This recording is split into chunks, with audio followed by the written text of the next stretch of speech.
আবারও পিছিয়ে গেল উন্নত চিকিৎসার জন্য বেগম খালেদা জিয়াকে লন্ডনে নেওয়ার প্রক্রিয়া। এয়ার অ্যাম্বুলেন্স সংক্রান্ত জটিলতা ও শারীরিক অবস্থার কারণে তৃতীয়বারের মতো পেছালো বিএনপি চেয়ারপারসন ও সাবেক প্রধানমন্ত্রী বেগম খালেদা জিয়ার লন্ডন যাত্রা। কাতারের আমিরের পাঠানো বিশেষ এয়ার অ্যাম্বুলেন্সে কারিগরি ত্রুটি ও তার শারীরিক অবস্থার অস্থিরতার কারণে শুক্রবার নির্ধারিত যাত্রা সম্ভব হয়নি। নতুন তারিখও চূড়ান্ত হয়নি।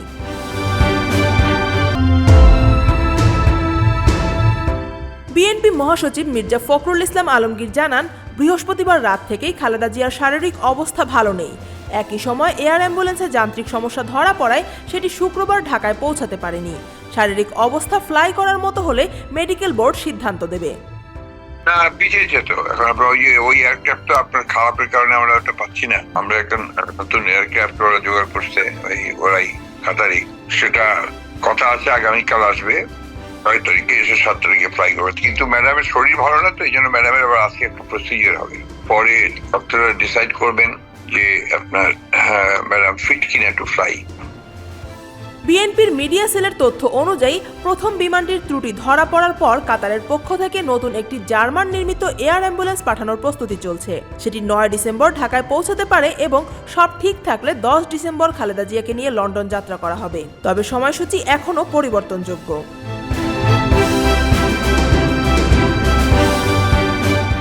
বিএনপির চেয়ারপারসনের একান্ত সচিব এবিএম আব্দুস সাত্তার বলেন, যাত্রা আবারও পেছানো হয়েছে। এয়ার অ্যাম্বুলেন্স আসার পর যে কোনো দিন নেওয়া হতে পারে, নতুন তারিখ এখনই বলা যাচ্ছে না।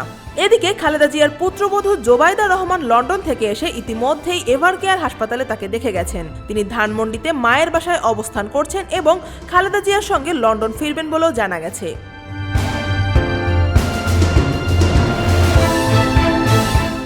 এয়ার অ্যাম্বুলেন্সে তার সঙ্গে থাকবেন বিশেষজ্ঞ চিকিৎসকের দল। Doctor AZM Zahid Hossain, doctor Fakhruddin Siddiqui, doctor Shahabuddin Talukdar সহ আরও কয়েকজন।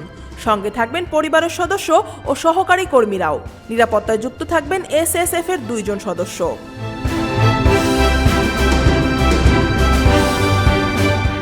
বহুদিন ধরেই লিভার সিরোসিস, হৃদরোগ, ডায়াবেটিস, আর্থাইটিস, কিডনি ও ফুসফুসের জটিলতায় ভুগছেন খালেদা জিয়া। গত 23 নভেম্বর নিয়মিত স্বাস্থ্য পরীক্ষার পর তার ফুসফুসে সংক্রমণ ধরা পড়ে। পরে অবস্থার অবনতি হলে তাকে CCUতে নেওয়া হয়। দেশের চিকিৎসকদের পাশাপাশি চীন ও যুক্তরাজ্যের বিশেষজ্ঞরাও তার চিকিৎসায় পরামর্শ দিচ্ছেন।